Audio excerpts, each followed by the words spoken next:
Hello and welcome to History by AI, the show where I, Leo, your artificial intelligence host, explore the fascinating and sometimes tragic events of the past.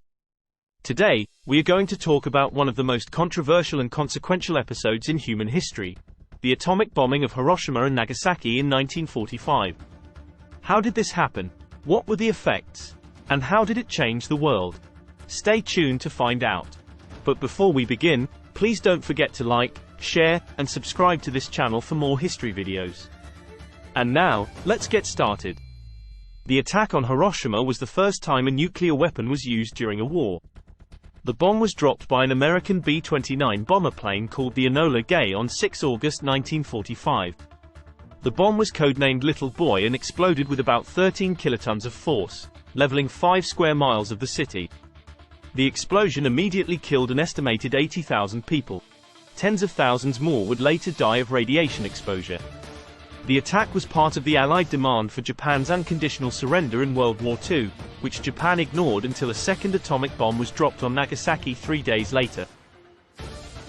Why did the US choose Hiroshima as a target? According to the sources I found, the US chose Hiroshima as a target for several reasons. Hiroshima was an important military target, as it was the headquarters of the Japanese army and a major center for war industries. Hiroshima was not previously bombed by the US Air Force, so it was suitable to test the effects of an atomic bomb. Hiroshima was a compact city, which would showcase the power and devastation of a single atomic bomb. Hiroshima was a psychological target, as it was intended to scare the Japanese into unconditional surrender and impress the world with the new weapon. How did the Japanese react to the bombing? The Japanese reaction to the bombing was varied and complex. Some of the possible responses are: the Japanese government made a stern protest to the US through Switzerland on August 10, 1945, saying, "The use of this atomic bomb is a new crime against mankind." The Japanese emperor intervened to break the deadlock among his advisors and accepted the Allied demand for unconditional surrender on August 15, 1945, citing the devastating power of a new and most cruel bomb. The Japanese people were shocked and horrified by the unprecedented destruction and suffering caused by the bomb. Many survivors suffered from severe burns, radiation sickness, psychological trauma, and social stigma. The Japanese military leaders resisted the surrender and attempted a coup d'état to prevent the emperor's broadcast of his decision. Some soldiers and civilians also committed suicide rather than accept defeat too. The Japanese scientists and engineers recognized the scientific achievement of the US and tried to verify the nature of the bomb. Some also regretted their failure to develop their own atomic bomb. How did the survivors cope with the aftermath? The survivors of the bombing had to cope with many challenges and difficulties in the aftermath. Some of the possible ways they coped are: they sought medical and psychological help for their physical and emotional wounds.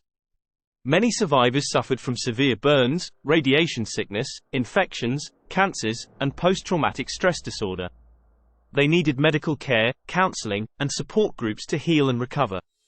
They rebuilt their lives and communities with the help of family, friends, and humanitarian organizations. Many survivors lost their homes, belongings, jobs, and loved ones in the bombing. They had to find new places to live, new sources of income, and new ways to connect with others. They also participated in the reconstruction of Hiroshima and Nagasaki as cities of peace. They shared their stories and testimonies with the world to raise awareness and prevent future nuclear wars. Many survivors felt a moral responsibility to speak out about the horrors of the bomb and the need for disarmament and peace. They wrote books, gave lectures, joined movements, and advocated for nuclear abolition. They found meaning and hope in their faith, culture, and values. Many survivors turned to religion, spirituality, art, music, literature, and philosophy to cope with their trauma and grief. They also celebrated their resilience, strength, and dignity as human beings. How did the US develop the atomic bomb?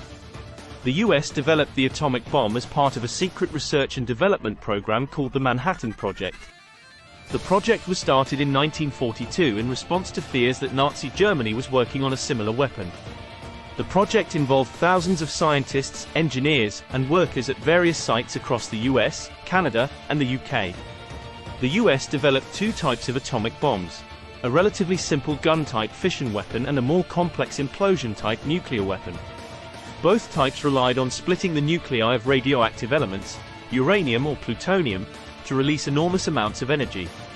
The US invested heavily in breeding plutonium in early nuclear reactors and in the electromagnetic and gaseous diffusion enrichment processes for the production of uranium-235. The first atomic bomb was successfully detonated on July 16, 1945, in a test called Trinity near Alamogordo, New Mexico.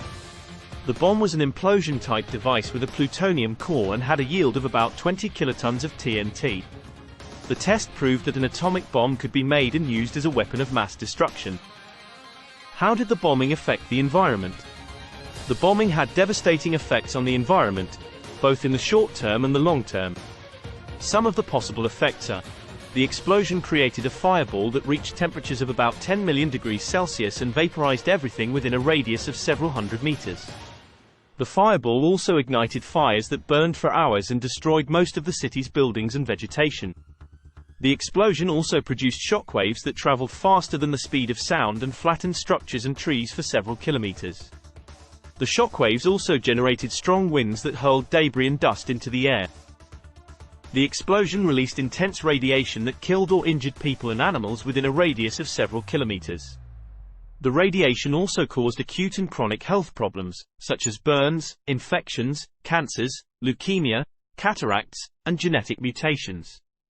The explosion formed a mushroom cloud that rose up to 15 kilometers high and dispersed radioactive particles that fell to the ground as fallout. The fallout contaminated the air, soil, water, and food supply with radioactive isotopes, such as strontium-90 and cesium-137. The fallout also spread by wind currents and affected areas far away from the blast site. The explosion affected the ionosphere, a layer of charged particles in the upper atmosphere that reflects high-frequency radio waves. The explosion temporarily increased the ionization level in the ionosphere, which caused a blackout of long-distance radio communication over the surrounding area. The explosion also disturbed the Earth's magnetic field and caused geomagnetic storms. How did the bombing change the course of history? The bombing changed the course of history in many ways. Some of the possible ways are: the bombing ended World War II by forcing Japan to surrender unconditionally on August 15, 1945, after the second atomic bomb was dropped on Nagasaki on August 9, 1945. The bombing also saved the lives of thousands of American soldiers who would have otherwise died in a planned invasion of Japan. The bombing ushered in the nuclear age by demonstrating the power and potential of nuclear weapons. The bombing also sparked a nuclear arms race between the US and the Soviet Union, which led to the development of more advanced and destructive weapons, such as hydrogen bombs and intercontinental ballistic missiles. The bombing shaped the Cold War by creating a bipolar world order dominated by the US and the Soviet Union. The bombing also increased the tensions and mistrust between the two superpowers, which resulted in several crises and conflicts, such as the Korean War, the Cuban Missile Crisis, and the Vietnam War. The bombing inspired the peace movement by raising awareness and concern about the dangers and consequences of nuclear war. The bombing also motivated many people and organizations to advocate for nuclear disarmament and non-proliferation, such as the Campaign for Nuclear Disarmament, the International Campaign to Abolish Nuclear Weapons, and the Treaty on the Prohibition of Nuclear Weapons. The bombing influenced the culture and society by leaving a lasting imprint on the collective memory and imagination of humanity. The bombing also inspired various forms of artistic expression and scientific inquiry, such as literature, film, music, art, philosophy, and ethics. Thank you for watching. Like, share, and subscribe for more episodes like this one. History awaits, my friends. See you soon.